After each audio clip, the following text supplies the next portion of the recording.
start the podcast time. Hey? Well, we missed St. Patrick's Day.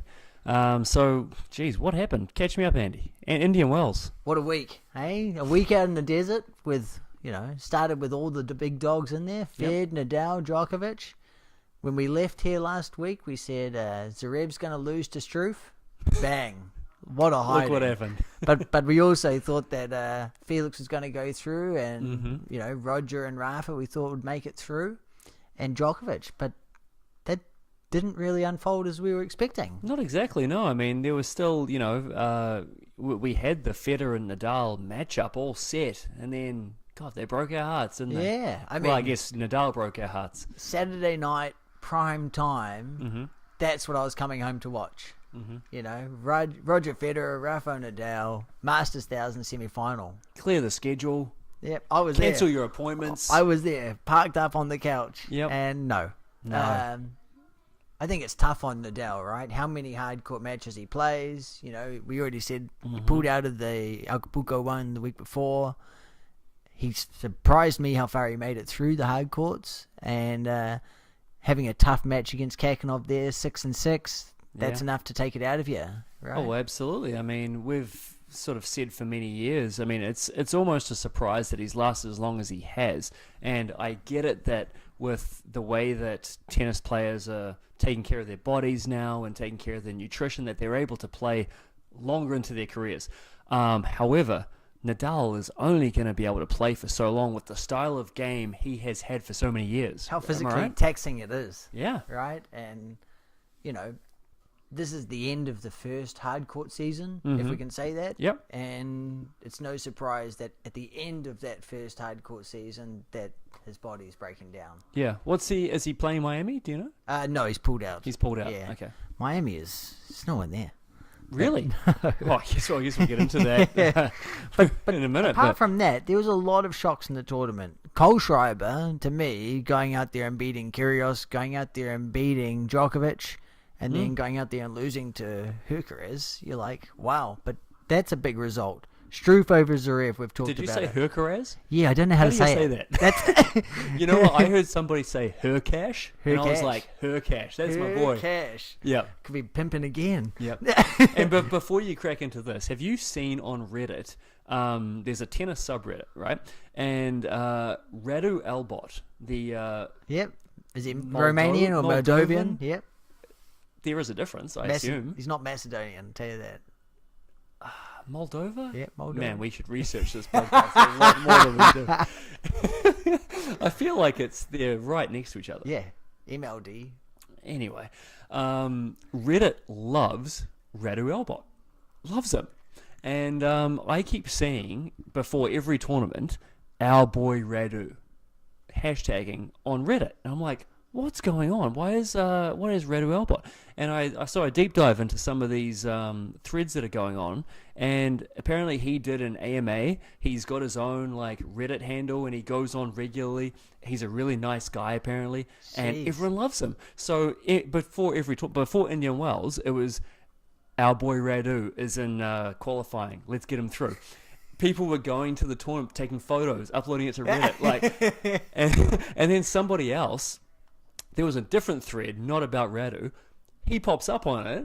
His name's Radu Albot, so you know it's him. Yeah. And he's commenting on just random tennis things on this thread. Really? Everybody loves him. Part of the community. Yeah, he's part of the community. Wow. See, I would love to see that type of stuff more. Yeah. Right? Like players interacting with the public, or however you'd like to put it, like that. Exactly. Being a little bit more open with their personalities. Yep.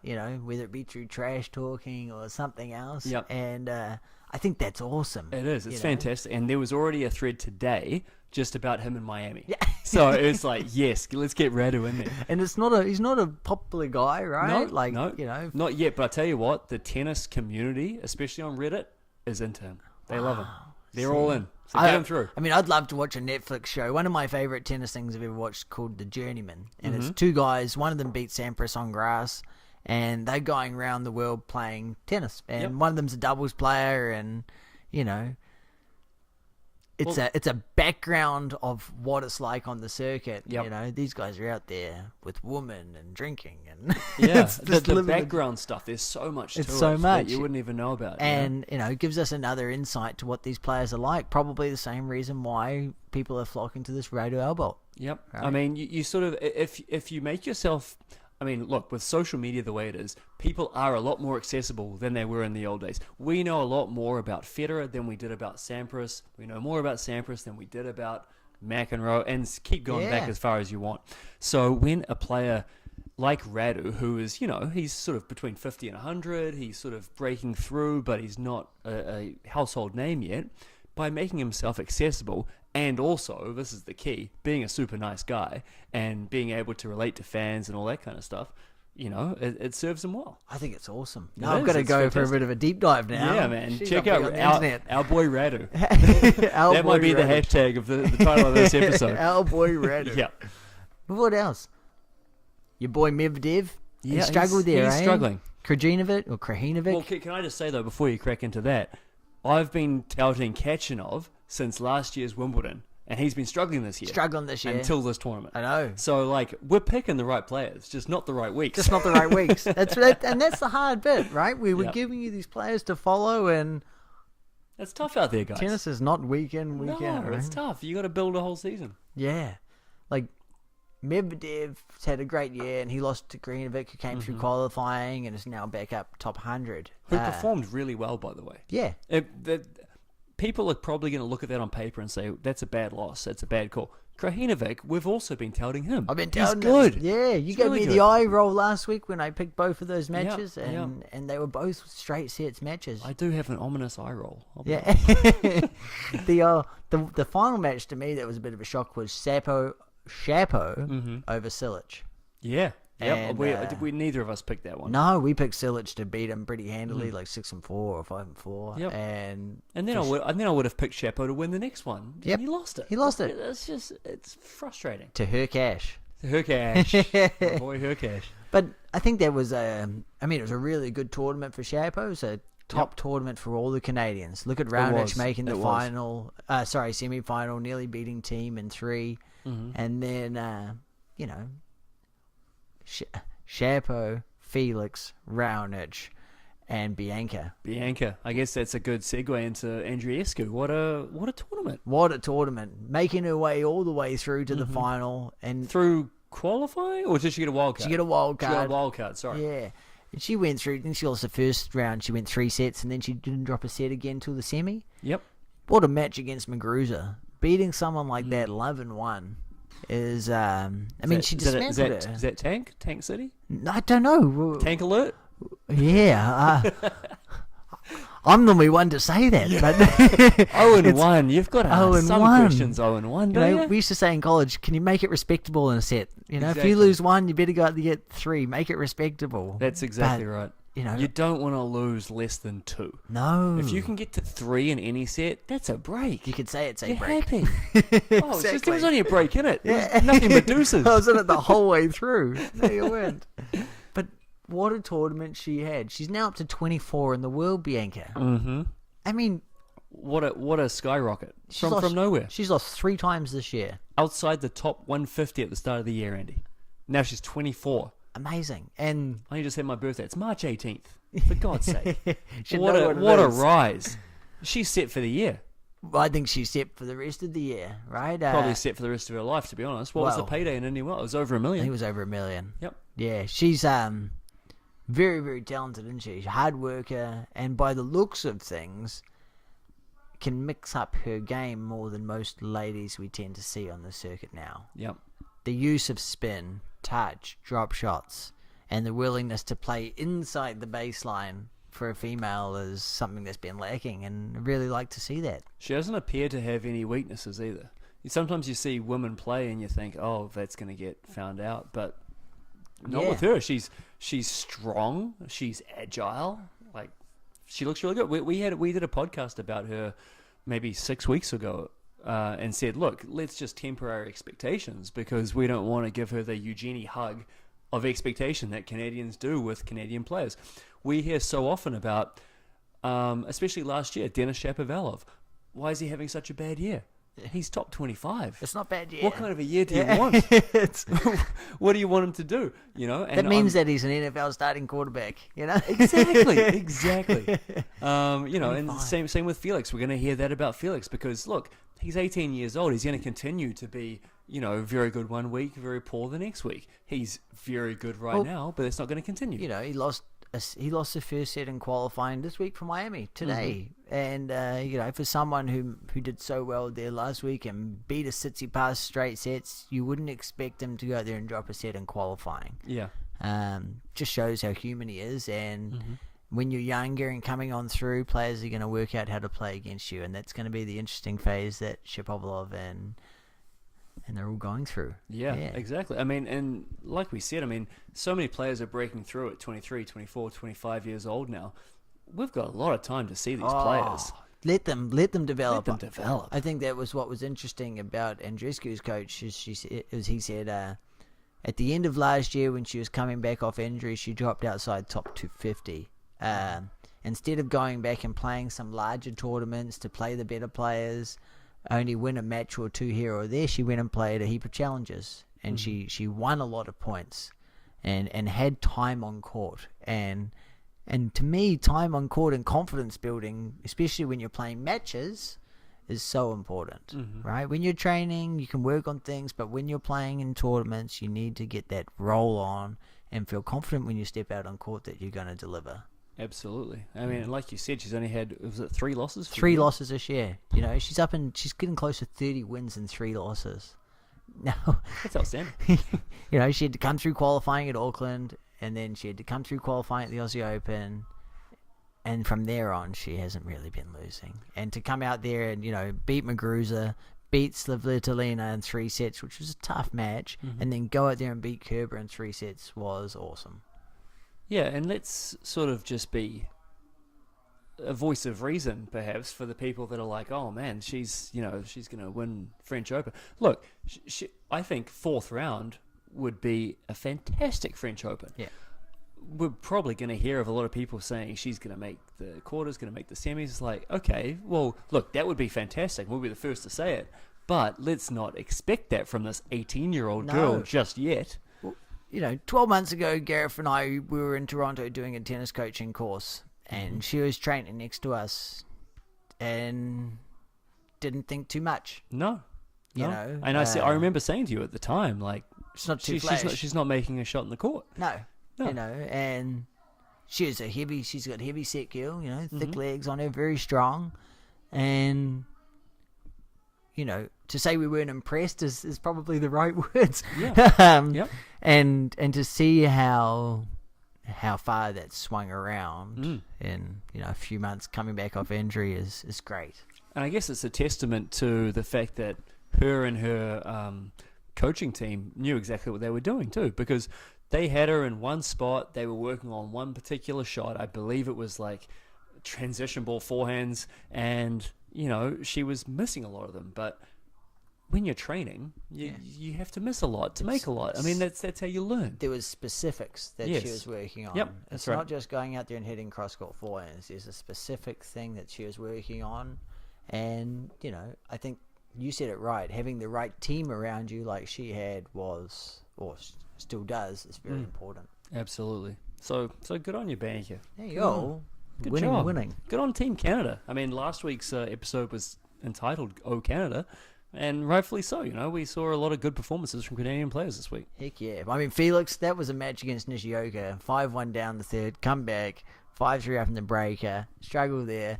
Yep. That's tennis. That's ups tennis. and downs and momentum. Yep. And to me, showing the mental toughness to come back from 5-1 is something that you can really, look forward to in the future. Absolutely.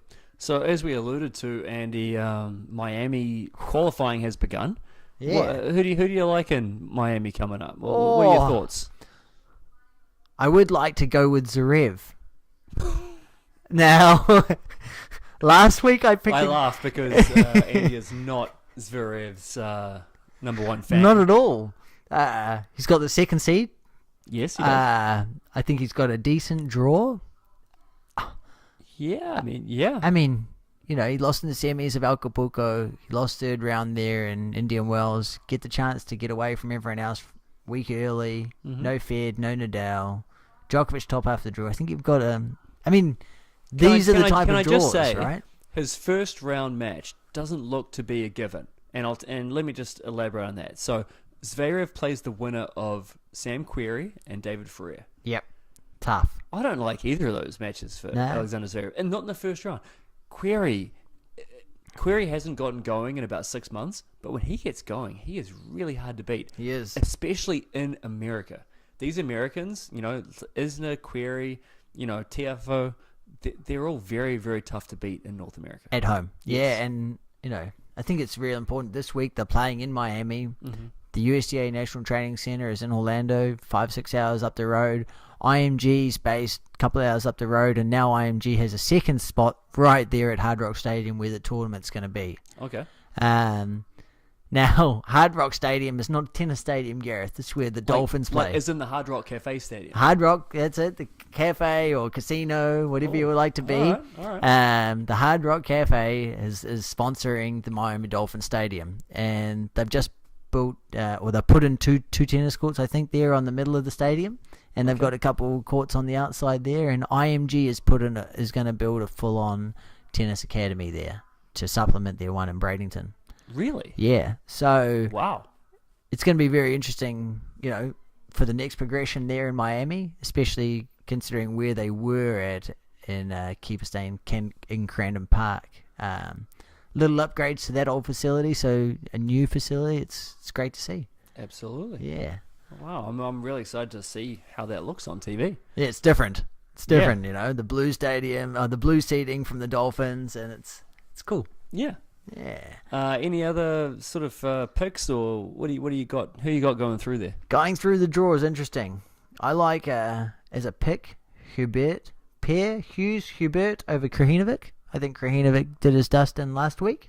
We just talked about how good Krajinovic is, and now you're sending him up the river. Yeah. In the first round. Yep. I think Pierre Hughes Hubert's got it. I'm picking everyone, but he was a lucky loser last week, Krajinovic too, right? So he was quite lucky to get through. I like Struff to get through against a qualifier and then beat Schwartzman and have a good game with Medvedev. I think Struff's playing really top tennis this year. Good singles. He's had some really solid doubles results playing with Ben McLaughlin. And to me, it was nice to see him beat Zverev last week. But anyone else there? Kyrgios Nishikori, that's a good matchup, Gareth. Yeah. Your boy Basilashvili versus Monfils. That's a marquee matchup. You know what? Basilashvili's on a little bit of a downturn, and Monfils' star is rising. God. I mean, how good is he playing this year? Yeah, and he's smashing people. Smashing people. Like I mean, is it the girlfriend effect? I mean, she's winning too. Yeah, that's what I mean. Like, that's what I'm saying. She's like, look, dude, you're 32 years old. You got to get your shit together. Now's the time. Yeah. I'm not going to date a loser. and he's like, I got you. I got you. I got you, fam. Yeah, and the first 4 months he's been incredible. I mean, beating everyone. She was, and it's cool just to see him in the box for her. Mm-hmm. I don't know.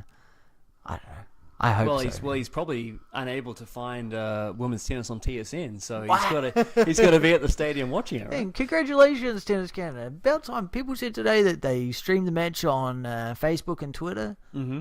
Great. Yep. It was on. I forget what it's called. It's DAZN. I don't know. DAZN. Is that what it's called? DAZN? Yeah, DAZN, the new network.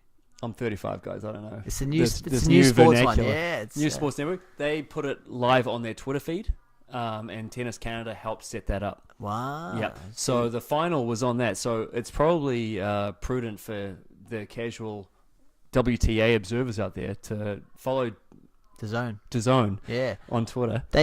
On Twitter. It's interesting.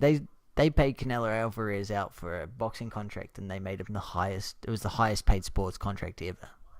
Wow. Yeah, and you haven't heard of them? No. Exactly.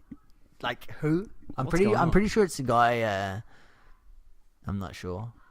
Well, look, tell the people how you watch sporting. I watch all my sporting events through Bet365. Bet365, and you've said to me that it's like the clearest. It's clear. Picture. It streams on you time, can watch point by anything point. You want. Finn Turney is a boy from New Zealand. I played ITFs with. Yep. he's playing in ITF last week in Portugal. He made the semi-finals, and I was able to watch a few of those matches live streamed. This is the $15,000 futures in Portugal where no one else is watching, but somehow I've got a camera screen on my computer and I can watch this match. I assume you can watch WTA, ATP, almost any sport apart from football by the seams. But you can just go through different what kind of NFL football. Oh, but NFL. you can watch. Yeah, I can watch almost anything, and for me, Bet365. Bet365. I watch everything through there. That's your ticket. Yeah, it's the way to go. Speaking of Bet365, the March Madness is coming up. Andy. Oh, and degenerates are here. I love March Madness so much. It makes me so happy. I filled out my bracket today, and who you got? Well, were you going to tell me? I guess hide your picks. I guess I can tell you. Why not? Well, I mean, this is liable to change, but right now, it's the Zion effect, Andy. Zion. I got Duke. Yeah, I'm a fan. Yep.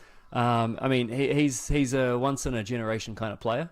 I'm excited to really, deep dive, watch him through this tournament. And, since I want to see the best players play, I want to see Duke. And I got Duke going through. Why not? Yeah. I mean, surely you've made it once your names are one name. If right? people know you by one name. Yeah. Rafa, Roger, Michael. Madonna. Oh, damn. Kobe. RuPaul, is that one name? That's what. But Zion, there we Zion. go, right? Yeah, let's get back to sport. Back to sport. I've gone into a weird zone here. I'm just going to throw out a couple of picks here. So I've got in the Midwest region, that seems to be the marquee region of the four. I've got Auburn and Iowa State to really make some waves. I'm not going to say how far they're going to get, but they're going to go far. Damn. So put some money on them. Another pick, number 12, Murray State over 5 Marquette. That's your 12 pick. Every year there's a 12 pick that gets through. Yeah, Marquette. That's the one. And here is my 1 over 16. My big 16 over 1. I'm not going to go a 16, oh. but I do have a 14 over a 3, Andy. I've got Yale, winner of the Ivy League Conference, over LSU. The reason being, Andy, is that Will Wade, the LSU coach, he's suspended indefinitely after a wiretap caught him discussing potential player payments for attending the school. So they were without him for their conference tournament, lost first round. Wow. Yeah. Heard it here first, guys. Yale over LSU. That's a bit of study in there, Gareth. Look, I study more for this than I did for my SATs. Yeah. It's that time of year, though, whenever you're going to hear an analyst or whoever say, and them boys, I turn them out. So what I mean by this is you have some analyst on TV saying, yeah, blah, blah, blah. I like Jim Boeheim and those boys. Now, that means that you know no one of the team, or you know as the coach. You like the coach, yeah. I like Coach Krzyzewski and those boys. I like Zion and them boys. Yep, that's right. That is the... I'll turn them off. But I'm excited. March Madness is here. It's I'm with you. Coach K, Zion, all the way, right? I mean, as long as he doesn't blow out a foot. I mean, Gonzaga, they got them earlier on the year at Malvern Invitational. Yep. North Carolina got them twice this year.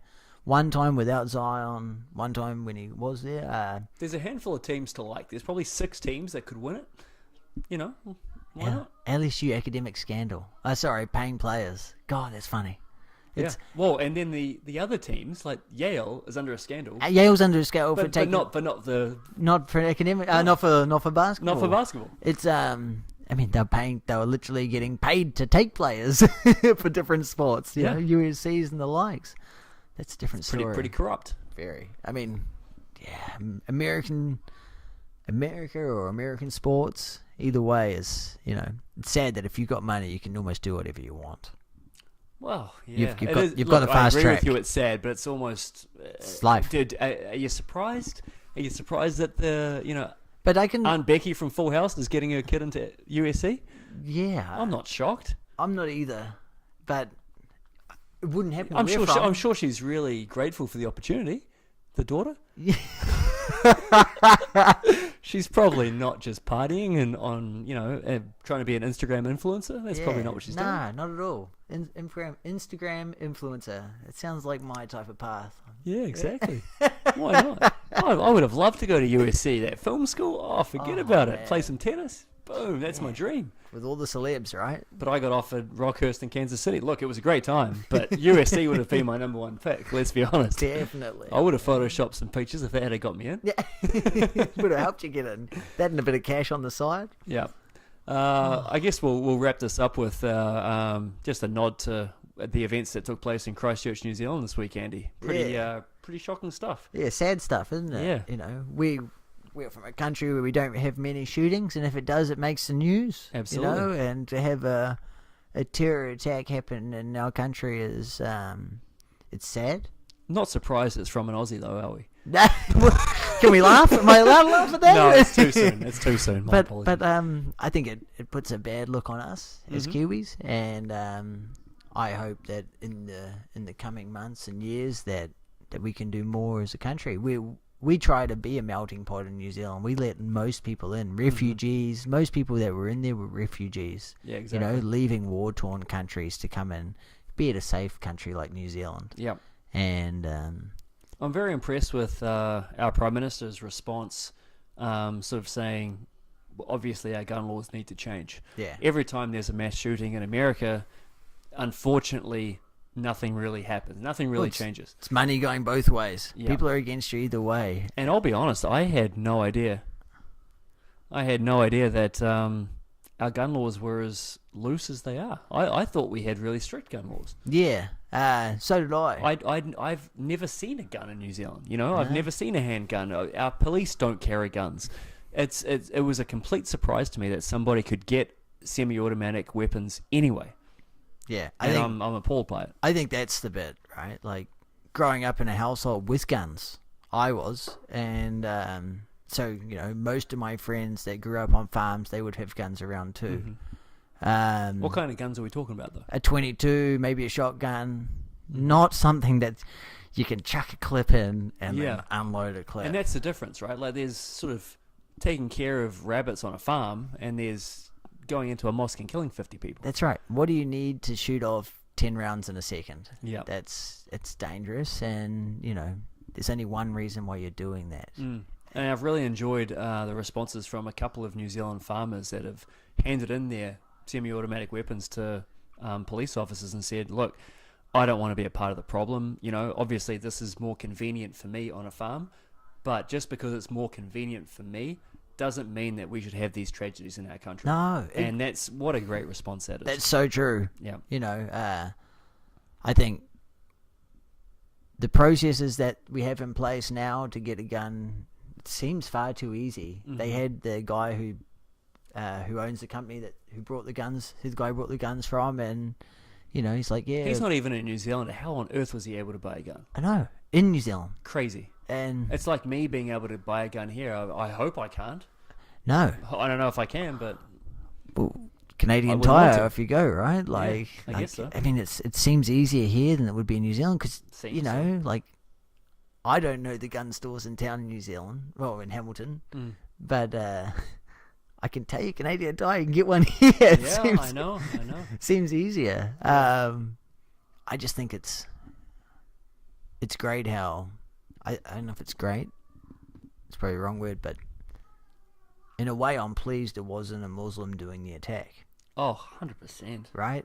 100%. Like, I'm not going to say we come from a country that's a melting pot, but not all of us are progressive. No. And like that. And when this happens, you're starting to see that people are changing, you know, which is, that's all I want to see. Everything I've seen from my family and friends back home has been outpouring of support for the Muslim community, which is what you'd expect, but it's not always what you see in these situations. And it wouldn't have been that way 15 years ago, 10 years ago, maybe. Yeah. I just what I'm sort of thinking about is, let's say the immigrant who did this, it was a guy who came from Australia. He did this terrible, you know, mass murder. What if he had to come from Syria? Exactly. what would be happening in New Zealand right now? Would we be saying no Middle Eastern countries are able to immigrate to this country? We're not going to take any refugees, But since it's Australia, it's like, oh well, What are we meant to do? What are you going to do?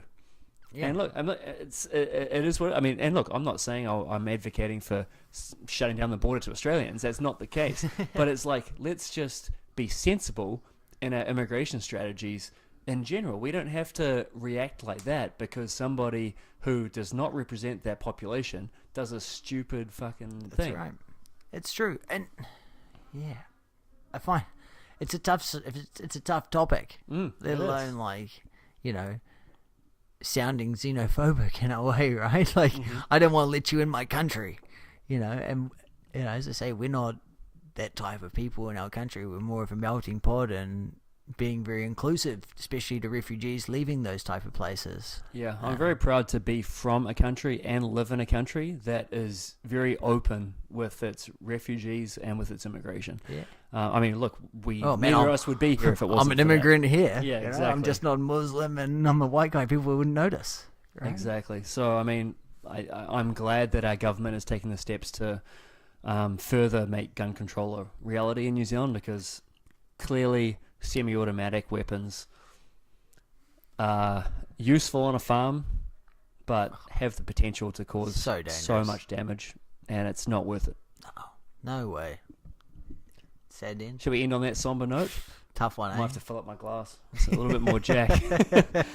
Okay, so we will come back to recap Miami. Find us on iTunes and Stitcher. If you want us to discuss a certain topic, reach out on YouTube, Instagram, and Twitter. We are Two Guys Talk Tennis and apparently gun control. Hey, we're branching out. Next week we'll be talking about the Catholic Church.